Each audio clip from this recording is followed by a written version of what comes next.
Okay, I'm going to go ahead and stop stalling, and I'll go ahead and get started. So do I just talk to the camera? Hi, my name is Heidi Jackson, and I'm filling in for Ray this week, and we're going to be doing the pitfall of injustice.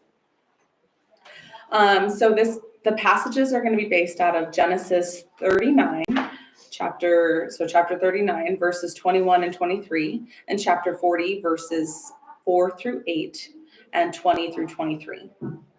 So life connection.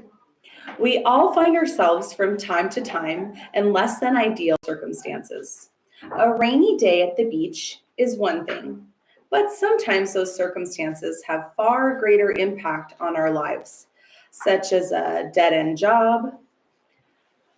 We can feel like our dreams are gone or the world has passed us by. The book of Genesis shows us Joseph, a man whose circumstances were far from ideal. He had been forgotten and left in prison, yet he was not defeated by his circumstances. So I'm going to go into the setting. Joseph had been put into jail for a crime he didn't commit. The wife of Potiphar, his Egyptian master, tried repeatedly to seduce him, but he never gave in to her attempts. Enraged over his refusal to have a sexual relationship with her, she accused him of attempting to rape her. Consequently, Potiphar had Joseph thrown into prison. Wrongfully accused, Joseph had to work through the injustice that made him a criminal behind bars. So the first question on page 95 in your books says, when was a time you thought, I sure could use a break?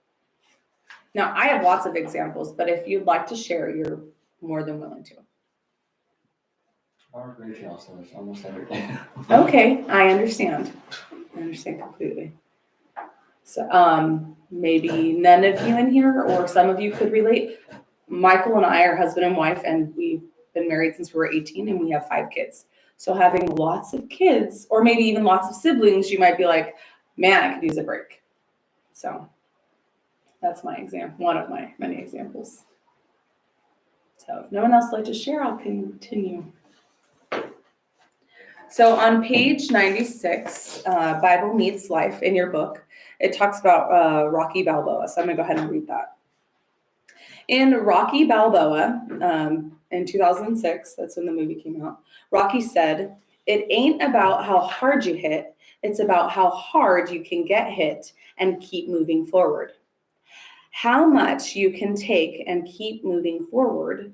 While Joseph never had the chance to see a Rocky film, there's a good chance he would have resonated with that line.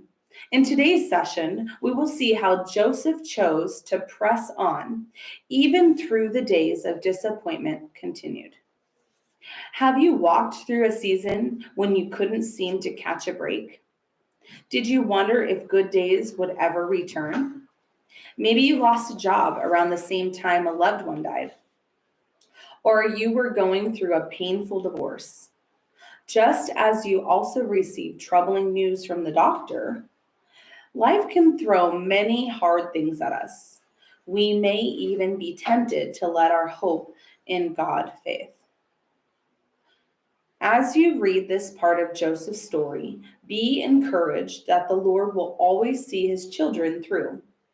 As Jesus said, you will have suffering in this world. Be courageous. I have conquered the world. John 16:33. So our first verse is Genesis 39:21 through 23. Would anyone be interested in reading? Okay, I'll go for it.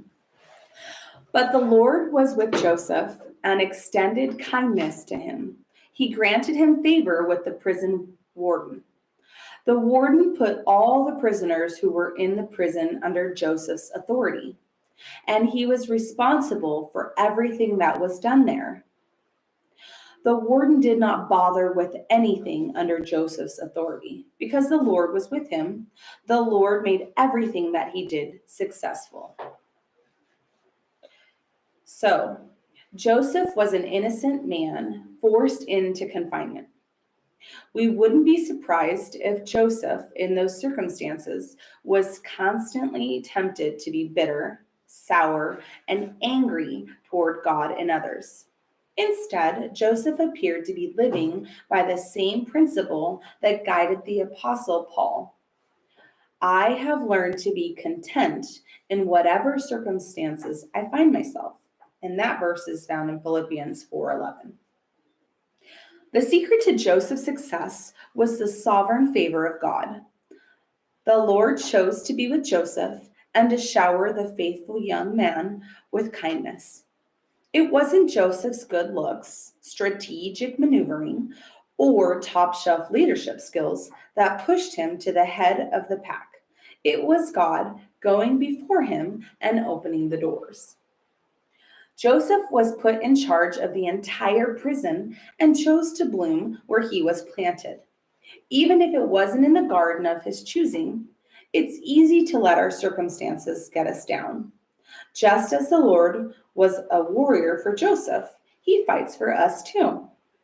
When we commit to trusting God through trials, our faith and character grow. It will all be worth it in the long run.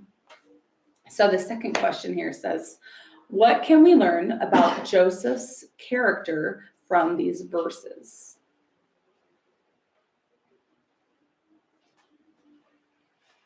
He was responsible enough to just be trusted with anything, basically.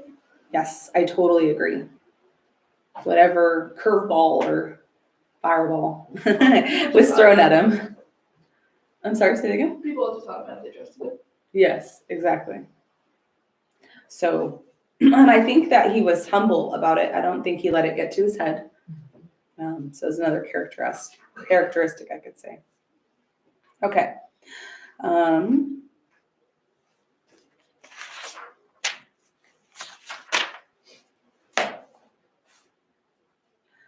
We'll go into the next page, which is on page 97. And it's Genesis 44 through 8.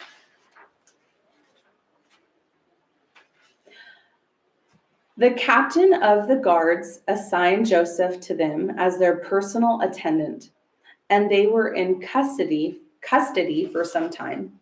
The king of Egypt's cupbearer and baker, who were confined in the prison, each had a dream. Both had a dream on the same night, and each dream had its own meaning. When Joseph came to them in the morning, he saw that they looked distraught. So he asked Pharaoh's officers who were in custody with him in his master's house, "Why do you look so sad today?" "We had dreams," they said to him, "but there is no one to interpret them." Then Joseph said to them, "Don't interpretations belong to God? Tell me your dreams." Does anyone want to say anything? No, you're good. Okay. As Joseph continued to give his best in his menial work, the Lord was working behind the scenes in ways he wouldn't see for a few more years. The imprisonment of two figures would change the course of his life. The two men were the king of Egypt's cupbearer and baker. We don't know exactly why they were imprisoned. For all they knew, their days of influence were over, and they might remain in the dungeon for good. Then they had dreams. Dreams once again play an important role in Joseph's life. It was Joseph's dreams as a young man that caused his brother's blood to boil. If we go back to Genesis 37, 5 through 11, you can find that story. Now the baker and cupbearer were distraught by their dreams. In ancient times, dreams were a vehicle of divine revelations, and the Egyptians believed a special tribe of magicians could provide the key to unlock their mysteries. Joseph stood against the culture when he immediately pointed these men to God, the only one who has the power to rightly explain a dream's meaning. Joseph requested to hear the dreams because he hadn't lost faith in God. In fact, he believed the Lord would grant him the insight to interpret them. His walk with the Lord remained strong throughout his suffering. So, question number 3 says, how can we convey our faith in God to others, even when we are at a low point in life?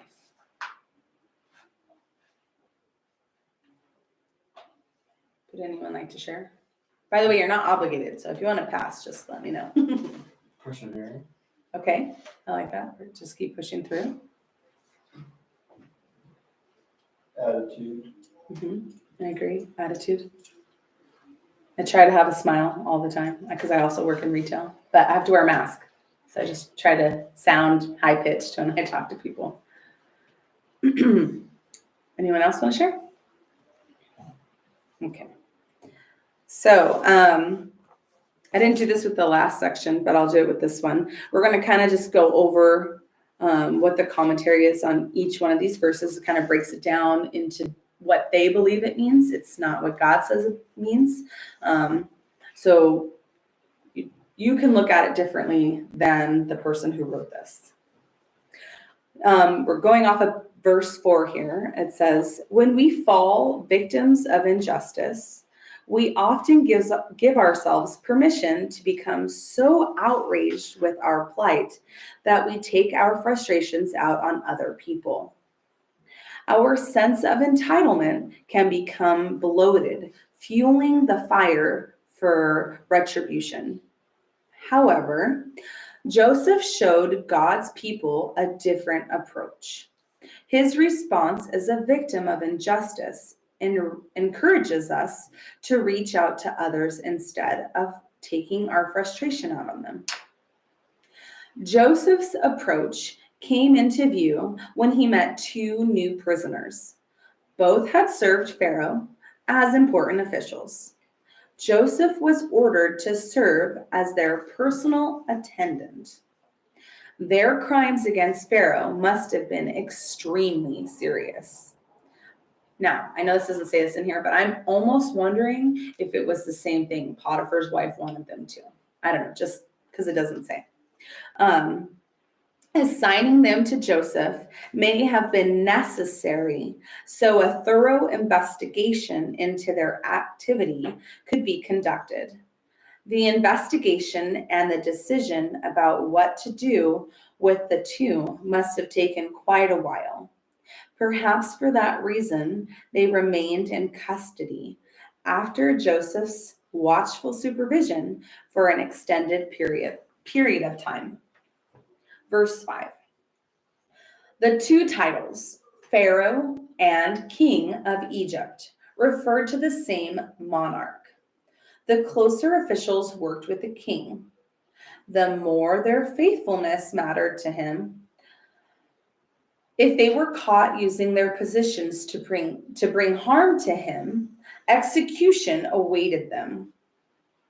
The identities of the 2 imprisoned officials revealed that both of them worked intimately with the king. The chief cupbearer worked very closely with the king by protecting him from being poisoned. His risk-taking work earned him the king's trust. Consequently, he served as the king's personal confidant. The chief baker also served as a member of the king's inner circle for a similar reason. Pharaoh trusted the baker to keep an assassin from poisoning his food. One night, each incarcerated official had a dream. Though both had dreams on the same night, what they dreamed was somewhat different. In their culture, the differences in their dreams implied each dream had a distinct and unique meaning. Are any of you familiar with what the dreams were? Do you know the story? Okay. I don't know if it'll go through it in this, but I just wanted to ask. So verses 6 and 7. Ancient Near Eastern culture placed a priority on dreams and their interpretations as for a way for a deity to communicate with a mortal. For that reason, dreams were taken seriously, which meant they had to be interpreted properly. Ordinarily, a person who had a dream would seek the proper interpretation by sharing it with a professional interpreter. Visiting an interpreter would not have been possible, however, for someone who had been incarcerated. Such as a visit would have been out of the question for the two prisoners. They had no choice but to sit in jail and wonder what the dreams meant. The longer they sat and fretted about the meaning of their dreams, the more distraught they likely became. When Joseph dropped in to check on them, he noticed they looked anxious and troubled. Instead of being obsessed with his own injustice, he revealed a genuine interest in the other prisoners and an honest sensitivity to the burdens they carried. His sincere concern about the welfare of the two prisoners prompted him to ask about their sadness. Now, I know this isn't a question in here, but I'm sure we've all had dreams that you wonder, what do they mean? Or even when you have like a deja vu, you're like, what does that mean? Just making a statement. So I'm, like I said, I'm sure we've all had dreams where you're like, really? What was that about? Okay, so verse 8. Joseph also exhibited a robust trust in God. He showed his faith in the Lord in his response to the concerns raised by the two prisoners. When he asked about their sadness, they explained their perplexity regarding their dreams since they did not have access to a professional interpreter. For that reason, they had no one who could interpret their dreams for them. In response, Joseph raised a question that pointed them to God. He assured them that that interpretation belonged to God. With his question, he asserted they could trust God to provide the proper interpretation.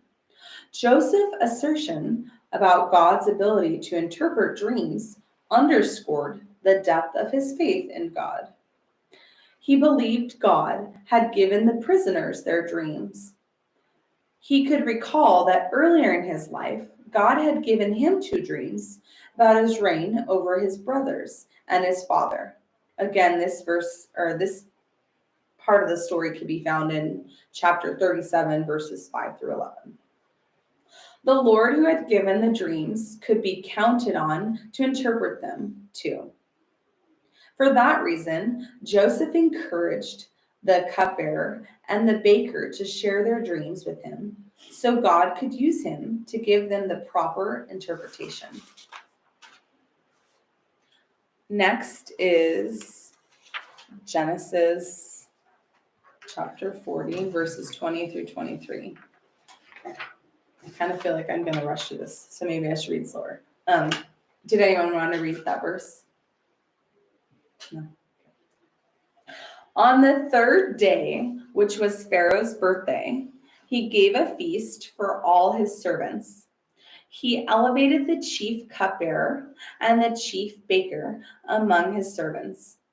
Pharaoh restored the chief cupbearer to his position as cupbearer, and he placed the cup in Pharaoh's hand. But Pharaoh hanged the chief baker, just as Joseph had explained to them. Yet the chief cupbearer did not remember Joseph. He forgot him.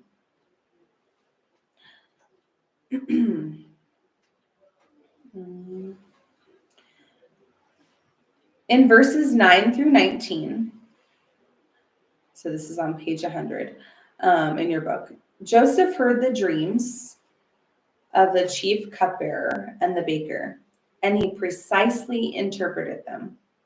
Joseph surely expected that he would soon be vindicated,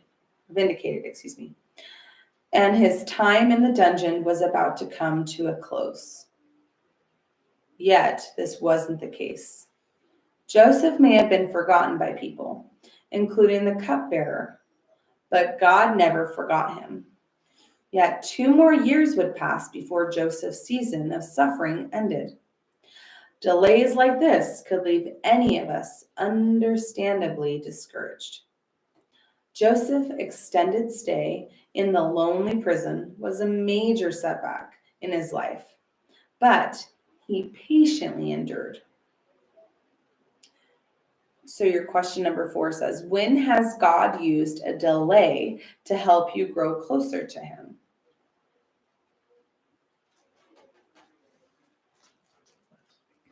Would anyone like to share? Last week. Last week, do you want to share? What happened last week? Well, me and my wife had some problems. She went away for the whole week. It was very trying. Yeah, I bet. I always tell Michael, you kind of don't know what you have until it's gone type of thing. I went back to work and I needed that because I didn't appreciate how hard he was working. But I think he needed me to go back to work to see how important it is to stay home with the kids.